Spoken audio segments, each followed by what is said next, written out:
के बाद देखिए इनमें से किस भारतीय महिला ने गांधी जी के साथ द्वितीय गोलमेज सम्मेलन में भाग लिया था? तो किसकी बात चल रही है साथियों? सरोजनी नायडू जी की बात चल रही है। सरोजनी नायडू जी ने ही गांधी जी के साथ दूसरे गोलमेज सम्मेलन में भाग लिया था। और ये तीनों गोलमेज सम्मेलन कहां पर हुए थे? लंदन में हुए थे। ये भी आपको मालूम होना चाहिए। उसके बाद देखिए निम्नलिखित में से कौन सा प्रावधान 1947 के भारतीय स्वतंत्रता अधिनियम का हिस्सा था? तो किसकी बात चल रही है साथियों? क्या आपका सही जवाब होगा भारत ब्रिटेन का एक हिस्सा बन जाएगा, भारत को दो भागों में विभाजित किया जाएगा, ये आपका सही हो जाएगा। क्या क्या निम्नलिखित में से कौन सा प्रावधान तो भारत को दो भागों में विभाजित किया जाएगा, ये 1947 के भारतीय स्वतंत्रता अधिनियम का एक हिस्सा था। जा रहा है कि भारत छोड़ो आंदोलन 1942 में महात्मा गांधी जी के द्वारा दिए गए नारे, यानी कि महात्मा गांधी जी ने कौन सा नारा दिया था? तो साथियों चलो दिल्ली तो नहीं, करो या मरो नारा दिया था भारत छोड़ो आंदोलन के दौरान, जो कि 1942 में हुआ था। महात्मा गांधी जी के द्वारा करो या मरो का नारा दिया गया था। अगला सवाल देखिए कि 1942 में भारतीय राष्ट्रीय कांग्रेस की ओर से निम्नलिखित में से किसने सबसे पहले भारत छोड़ो प्रस्ताव के समझौता साथियों मसौदा तैयार किया था? तो किसने ये काम किया था? मैं कहूंगा ये महात्मा गांधी जी ने ये काम किया था। सबसे पहले ये काम किसने किया था, यानी कि मसौदा किसने तैयार किया था? तो महात्मा गांधी जी ने तैयार किया था। उसके बाद देखिए अगला सवाल है करके भारतीय रेल का जनक किसे कहा जाता है?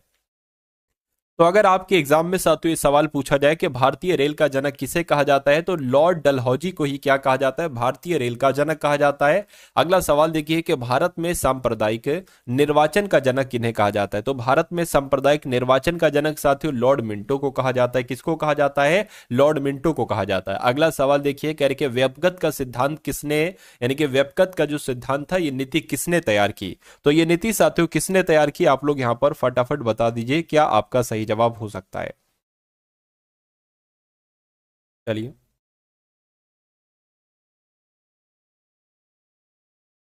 तो साथियों यहां पर भी आपका राइट आंसर क्या हो जाएगा? लॉर्ड डलहौजी हो जाएगा। यानी कि व्यपगत के सिद्धांत इसको किसने दिया था? इस सिद्धांत को किसने दिया था? तो डलहौजी ने ही दिया था। उसके बाद देखिए अगला सवाल है कह रहे कि भारत के प्रथम वायसराय कौन थे? तो भारत के पहले वायसराय की अगर बात करें तो लॉर्ड कैनिंग भारत के पहले वायसराय थे। इनके कार्यकाल की अगर बात करें तो 1856 से लेकर 1862 तक साथियों इनका कार्यकाल रहा था। उसके बाद 1858 का जो एक्ट था उसके तहत भारत के गवर्नर जनरल का नाम बदलकर जो है ना भारत का वायसराय कर दिया गया था। क्या भारत का वायसराय कर दिया गया था? और इसीलिए सवाल बन गया कि भारत के पहले वायसराय कौन थे? तो लॉर्ड कैनिंग थे। उसके बाद देखिए अगला सवाल है कि भारत के उस वायसराय का नाम बताइए जिसका संबंध भारतीय स्वतंत्रता संग्राम के दौरान के विवादास्पद इल्बर्ट बिल से था। तो किसकी बात चल रही है साथियों? मैं कहूंगा लॉर्ड रिपन की बात चल रही है। लॉर्ड रिपन, अगर ये डिक्टो सवाल आपसे पूछा जाता है तो लॉर्ड रिपन आप लोग यहां पर बता देंगे। चलिए, तो जो भारतीय स्वतंत्रता संग्राम के दौरान जो विवाद वाला जो इल्बर्ट बिल था इसका किससे संबंधित है साथियों? लॉर्ड रिपन से संबंधित है। भारत के गवर्नर जनरल के रूप में लुइस माउंटबेटन की जगह किसने ली थी? तो साथियों किसने ली थी ये आपसे पूछा जा रहा है। मैं कहूंगा सी, यानी कि चक्रवर्ती राजगोपालाचारी ने ली थी। राइट आंसर आपका हो जाएगा ऑप्शन नंबर डी। उसके बाद देखिए साथियों अगर आपने इस वीडियो को लाइक नहीं किया तो वीडियो को लाइक कर दीजिए, और चैनल पर अगर नए हैं तो चैनल को साथियों तुरंत आप लोग सब्सक्राइब कर दीजिए। इस सवाल की अगर बात करें करके गवर्नर जनरल लॉर्ड डलहौजी ने किस साम्राज्य को चेरी नाम दिया था? तो किसको साथियों चेरी नाम दिया था आपसे पूछा जा रहा है। तो अवध साम्राज्य को, बिल्कुल साथियों अवध साम्राज्य को ही डलहौजी साहब ने चेरी नाम दिया था। यह इंपॉर्टेंट क्वेश्चन है, आपके एग्जाम में आपसे पूछा जा सकता है। जिस सहायक संधि के आधार पर ब्रिटिश अपनी पूरी शक्ति का प्रयोग करके वहां बाह्य एवं आंतरिक खतरों से भारतीय रियासतों की सुरक्षा करने के लिए जिम्मेदार थे, वह किसके द्वारा प्रतिपादित की गई थी? तो वो किसके द्वारा प्रतिपादित की गई थी? डलहौजी के द्वारा नहीं, कर्जन के द्वारा, वेलेजली के द्वारा की गई थी। फिर से कह रहे कि स्वतंत्रता मेरा जन्मसिद्ध अधिकार है और मैं इसे लेकर रहूंगा, ये नारा किसके द्वारा दिया गया? ये बहुत बार आपसे सवाल पूछा जा चुका है। लाला लाजपत राय के द्वारा नहीं, बिपिन चंद्रपाल नहीं, भगत सिंह नहीं साथियों, बाल गंगाधर तिलक के द्वारा यह नारा दिया गया, जिस नारे का नाम है स्वतंत्रता मेरा जन्मसिद्ध अधिकार है और मैं इसे लेकर रहूंगा। आधुनिक मनु के नाम से किन्हें जाना जाता है साथियों? एक बार फटाफट आप लोग बताइए। तो आधुनिक मनी साथियों, आधुनिक मनु की अगर बात करें डॉक्टर भीमराव अंबेडकर को ही क्या कहा जाता है? आधुनिक मनु कहा जाता है। उसके बाद देखिए भारतीय राष्ट्रवाद एक संप्रभात घटना है जो वकीलों एवं डॉक्टरों तथा जमींदारों द्वारा उपजाई गई थी, ये किसका कथन है? तो ये साथियों किसने कहा था, ये आपसे यहां पर पूछा जा रहा है, फटाफट आप लोग बता दीजिए।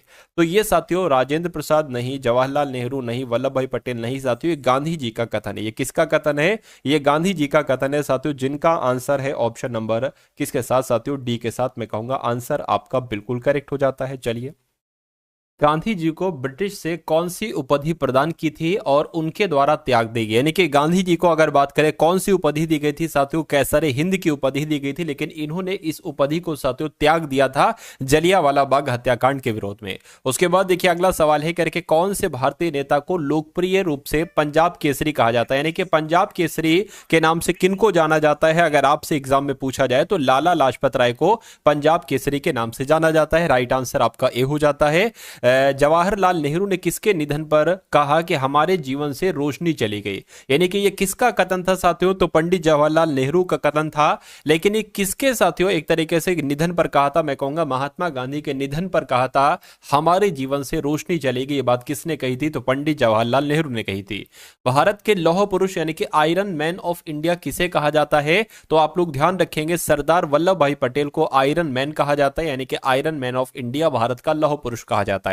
तो जिनका आंसर ऑप्शन नंबर सी था, मैं कहूंगा बिल्कुल करेक्ट है। अगला सवाल देखिए करके, grand old man of India किसे कहा जाता है? तो महात्मा गांधी को नहीं, बाल गंगाधर तिलक को नहीं साथियों, दादा भाई नौरोजी को grand old man of India कहा जाता है। राइट आंसर आपका जाएगा सी के साथ। अगला सवाल आपकी स्क्रीन पर है, आपसे पूछा जा रहा है कि भारत के उस स्थान का नाम बताइए जहां शून्य मील का पत्थर यानी कि 0 मील स्टोन देखा जा सकता है, जिसमें बलुआ पत्थर से बने 4 घोड़ों युक्त एक स्तंभ की आकृति बनी हुई। डिक्टो सवाल आपसे पूछा जाएगा।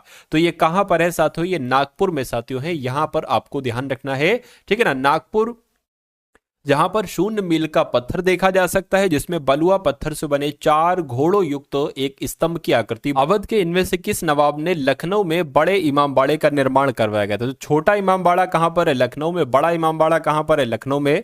तो दोनों इमामबाड़े लखनऊ में, लेकिन बड़े इमामबाड़े का निर्माण किसके द्वारा करवाया गया था? आसफुद्दौला के द्वारा करवाया गया था। उसके बाद देखिए करके, ऐसे जियो जैसे कि यह आपका आखिरी दिन है, ऐसे सीखो कि आप हमेशा जीवित रहेंगे। यह शब्द किसके द्वारा कहे गए? यानी कि यह बात किसने कही थी? तो आपको मालूम होना चाहिए यह गांधी जी के द्वारा बात कही गई थी। राइट आंसर आपका ऑप्शन नंबर ए हो जाएगा। नई दिल्ली में स्थित इंडिया गेट, क्या नई दिल्ली में जो इंडिया गेट है इसका डिजाइन साथियों किस वास्तुकार के द्वारा तैयार किया गया था? बताइए। तो ये किसके द्वारा तैयार किया गया था? ये एडविन लुटियंस के द्वारा तैयार किया गया था।